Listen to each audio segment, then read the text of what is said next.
স্বাগতম আজকের এই স্পেশাল বিশ্লেষণে। আজ আমরা কথা বলবো শহীদ জননী জাহানারা ইমামের সেই মাস্টারপিস ৭১-এর দিনগুলি নিয়ে। যেহেতু আমাদের আজকের পুরো ফোকাসটা পরীক্ষার প্রস্তুতির দিকে, তাই আমরা গতানুগতিক লেখক পরিচিতি বা শব্দার্থের অংশগুলো একদম স্কিপ করে যাচ্ছি। আমরা সরাসরি ডুব দেব ১৯৭১ সালের সেই উত্তাল দিনলিপির মূল ঘটনাগুলোতে। তো চলুন শুরু করা যাক। আজকের আলোচনার রোডম্যাপটা এক নজরে একটু দেখে নিই।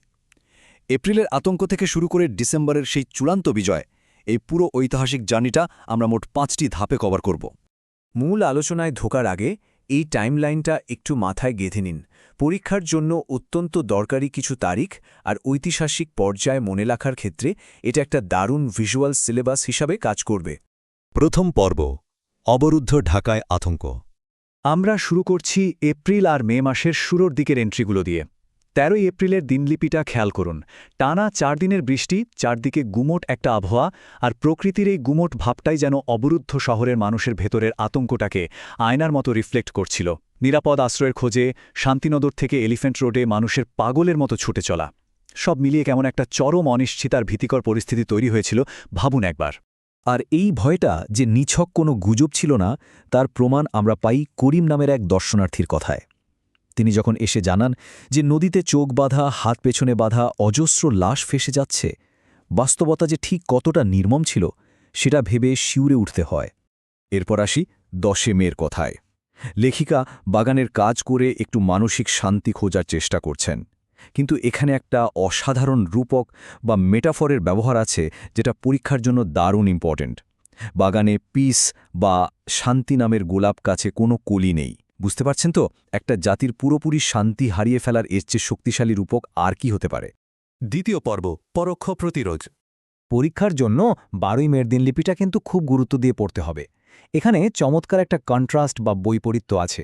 একদিকে সামরিক জান্তা সরকার জোর করে স্কুল কলেজ খুলে প্রমাণ করতে চাইছে যে দেশের সব স্বাভাবিক, অন্যদিকে লেখিকার পরিবার এক চরম সাহসী সিদ্ধান্ত নিচ্ছে। তারা কিছুতেই জামিকে ওই অত্যাচারী সরকারের অধীনে স্কুলে পাঠাবে না, বাড়িতে বসেই তার পড়াশোনা চলবে। দেশের এই যুদ্ধাবস্থায় এই যে নীরব একটা প্রতিরোধ, এটা কিন্তু ভীষণ পাওয়ারফুল। ১৭ মের এন্ট্রিটাও ঠিক একই রকম গুরুত্বপূর্ণ। সরকার কতটা মরিয়া হয়ে উঠেছিল যে একেবারে বেয়োনেটের মুখে, মানে সরাসরি অস্ত্রের ভয় দেখিয়ে, তারা দেশের বুদ্ধিজীবী আর শিল্পীদের কাছ থেকে জোর করে বিবৃতি আদায় করছিল। উদ্দেশ্য একটাই, বহির্বিশ্বকে একটা মেকি স্বাভাবিক অবস্থার গল্প শোনানো। তৃতীয় পর্ব, মুক্তির কণ্ঠস্বর। ২৫ মের দিনলিপিটা আমাদের দারুণ একটা থ্রিলিং সত্যের মুখোমুখি করে। এখানে মুক্তিফৌজ শব্দটার সাথে আমাদের পরিচয় ঘটে। আমরা জানতে পারি গেরিলা আক্রমণ যে শুধু বর্ডারেই সীমাবদ্ধ ছিল তা নয়, বরং খোদ ঢাকা শহরের ভেতরেও তারা অপারেশন চালাচ্ছিল। অবরুদ্ধ শহরের মানুষের জন্য এর চেয়ে বড় আশার আলো আর কি হতে পারত। এই ইনফরমেশনগুলো কিন্তু পরীক্ষার জন্য একেবারে মাস্ট লার্ন।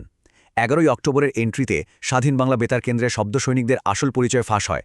সালে আহমদ ছদ্মনামের আড়ালে ছিলেন হাসান ইমাম, ইংরেজি খবরে আলী জাকের আর আলমগীর কবির, কথিকায় সৈয়দ আলী আহসান আর নাটকে রাজু আহমেদ। এই নামগুলো পরীক্ষায় প্রায় আসে, তাই একেবারে মুখস্থ করে ফেলতে হবে। চতুর্থ পর্ব, চূড়ান্ত আত্মত্যাগ। এবার আমরা পৌঁছাচ্ছি এই দিনলিপির সবচেয়ে ইমোশনাল ক্লাইম্যাক্সে। ৫ই সেপ্টেম্বরের দিনলিপি। ধরে নিয়ে যাওয়া ছেলে রুমিকে বাঁচানোর জন্য গত দুদিন ধরে শরীফ আর জাহানারা ইমাম যে অসম্ভব একটা মানসিক যন্ত্রণার মধ্যে দিয়ে যাচ্ছিলেন, তা এখানে খুব স্পষ্টভাবে ফুটে উঠেছে। পিতামাতার জন্য এর চেয়ে কঠিন সিদ্ধান্ত আর কি হতে পারে বলুন তো? ছেলের প্রাণভিক্ষা চাওয়া হবে কি হবে না? শরীফের চূড়ান্ত সিদ্ধান্ত ছিল মাত্র ৩ শব্দের, মার্সি পিটিশন নয়। কেন?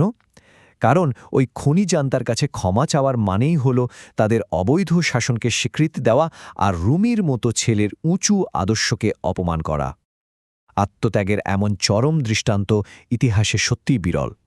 পঞ্চম ও শেষ পর্ব, চূড়ান্ত বিজয়। ১৬ই ডিসেম্বরের দিনলিপিতে আমরা পাই বিজয়ের সেই বাঁধ ভাঙা উল্লাসের চিত্র। কারফিউ, কে শোনে কার কথা? দলে দলে মানুষ রাস্তায় বেরিয়ে পড়েছে, চারদিকে শুধু জয় বাংলা স্লোগান, আর অন্যদিকে পাকিস্তানি সেনা আর বিহারিরা প্রাণভয়ে পালাচ্ছে। পরীক্ষার খাতায় লেখার মতো একদম সলিড একটা ডেটা আছে এখানে। ঠিক বিকেল ৪:৩১ জেনারেল নিয়াজি ঠিক ৯৩,০০০ পাকিস্তানি সৈন্য নিয়ে আত্মসমর্পণ করেন। এই ৯৩,০০০ সংখ্যাটা আর ওই নির্দিষ্ট সময়টা, এটাই হলো আমাদের চূড়ান্ত বিজয়ের আনুষ্ঠানিক সিলমোহর। কিন্তু বিজয়ের এই চরম উল্লাসের মাঝেই আমরা একটা মর্মান্তিক বৈপরীত্য দেখতে পাই।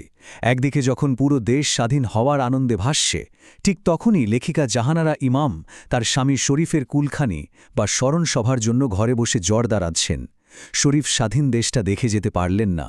জাতির একটা বিশাল অর্জনের পেছনে ব্যক্তিগত শূন্যতা যে কত গভীর হতে পারে, এই দৃশ্যটা আমাদের সেটাই চোখে আঙুল দিয়ে দেখিয়ে দেয়। আর ঠিক এখানেই আজকের এই বিশ্লেষণটি শেষ করার আগে আপনাদের কাছে আমার একটা প্রশ্ন। একটা দেশের স্বাধীনতার পথ তো তৈরি হয় অসংখ্য অজানা, বুকের রক্তক্ষরণ করা ব্যক্তিগত ত্যাগের বিনিময়ে। তাহলে সেই স্বাধীনতার প্রকৃত মূল্য আসলে কত? ইতিহাসের শুষ্ক তথ্যগুলো নিচে চাপা পড়ে থাকে এমনি সব হৃদয় বিদারক গল্প। আশা করি আজকের এই আলোচনা আপনাদের পরীক্ষার প্রস্তুতির পাশাপাশি সেই ত্যাগের মর্মার্থ বুঝতেও দারুণভাবে সাহায্য করবে। সাথে থাকার জন্য অনেক ধন্যবাদ।